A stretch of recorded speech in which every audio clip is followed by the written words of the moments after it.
All right, so here we are, top 8 finish. We're rocking Ruby Sapphire today. What was our initial reason why we bring Ruby Sapphire today? Besides being the overall best step, I made it so that I would not lose a Ruby Sapphire mirror. So I felt very confident that I would beat every single mirror today. Okay. What were the cards you would put in for that?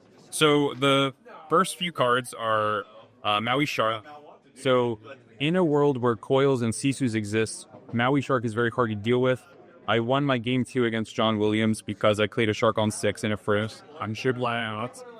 So outside of that, there's a lot of interesting cards right now that Red Blue either runs or doesn't run.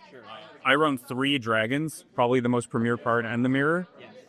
In the late game, this card will help you steal back the board, and your opponents will get punished. How many Ruby Sapphire mirrors would Zodan? 5? Yeah, right. All right, you were ready. You were equipped. And I lost 1. So we were happy with that. Sometimes you can't win them all, right? Exactly. So talk to me about some of these one-of fun-ofs, right? We got a Vitalosphere. So shark bait. Having 1 Vitalosphere is kind of irrelevant in the most part. If you want to play Vitalosphere for Shark, you play 2.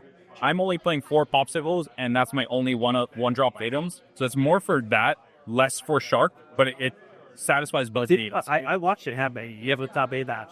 So you try to make it work. I was out of removal at that point, and so Vitalosphere could have gotten me back E-Press or a Brawl, and that way I could maybe set myself up to win the following turn. And he still had 1 Sisus left. That's the answer. Yeah, exactly. I think in that finals, that top 8 match, you were on stream.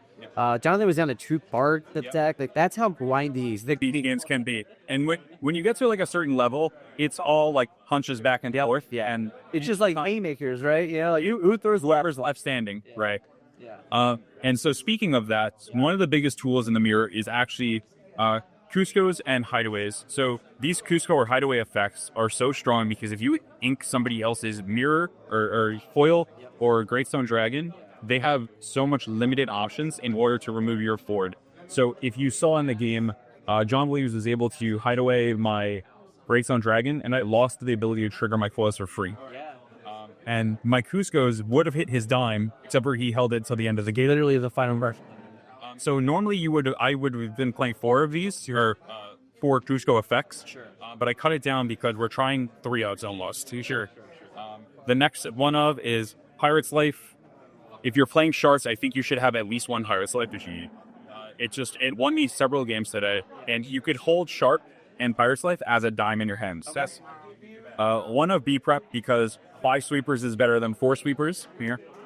And 1 of Greatstone Dragon, the only regret I would have is maybe running 2 Greatstone Dragons instead of just Ran, because this card overperforms every time. Or our non-Ruby Sapphire series of these. Blue Steel, I played against Blue Steels and 3 Blue Steels and 1 Green Blue. My 1 loss was to Green Blue Geyser. He played at least 10 Geysers in 1 game. That's awesome. Because he had the 6-cost Tremaine, which is the back. Yep, he's the all right. The rest of the Retlu deck is a little bit stock. Yeah. The one change I had was I ran 3 6-Foss Toas instead of 4. Pretty much everybody will run 4 of these. It's your item recursion. I don't have big Tamatoa in my deck. And we don't all set up dime, right? Yeah, no dime because Shark is our dimes. Yep. The rule is the 3 Sharks are either 2 Tamatoas and a dime or 3 Sharks. So I think you could go either route. Both that are fine. In the late game, the dime Tamatoa is just better.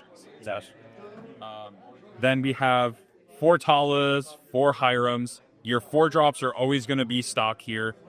I don't believe in cutting Tala ever. Sure, so we are always going to be 4 of 4 of. How far all goes, I think that's an interesting choice. 3 how far all goes with Shark makes more sense. But this card can get very bricky, and I wanted to make sure that I was stuck at 10 unequals. 10? Oh, okay, wow. All right, where do you load that? Yeah, so we have our 4 big Sisus. Yeah, of course.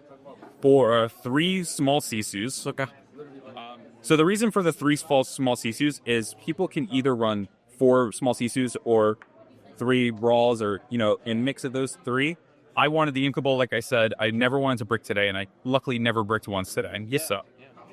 So 4 Brawls. Again, we're playing Shark, so I want more actions. 4 Visions, 4 coils, pretty stock right now. 3 Maui, hero to all. If you verse Kiwi decks, you need Maui. If you verse location decks, you need Maui. So At the end of the day, he's in gold. and then the most annoying cards that every single person who plays against Red Blue hates: 2-cost ramp and popsicles. And then let's not forget about our boy Tito. But 2 quick questions. short Favorite card in the deck today? favorite card in the deck today: Great Stone Dragon. Love it. Yeah. Get him signed. Quite good, right? So, what was our least favorite part today? Least favorite card today: Hideaway felt like a brick in my hand because I never wanted to ink it, and the times that I did ink it, people would automatically like play like location item that I would like to use, but I kept finding myself I had to ink all of them because inking draw cards or removal cards just doesn't feel good. So everything felt great in the deck today. The deck overperformed as Red Blue does, and nothing really to be upset about with it. Any shout outs for everyone? Shout out Christian Trilobite because he really started this deck. Shout out to Sailor Pierre. Both of them helped me a lot with making this list. And shout out to Boomy Jr. who told me to play it because I was going to change it 7 different times. Well, there we go. SLTC. Thank you so much for joining me. Congrats on your top 8 bench, and hopefully see you again in Miami. Absolutely. Thanks, guys.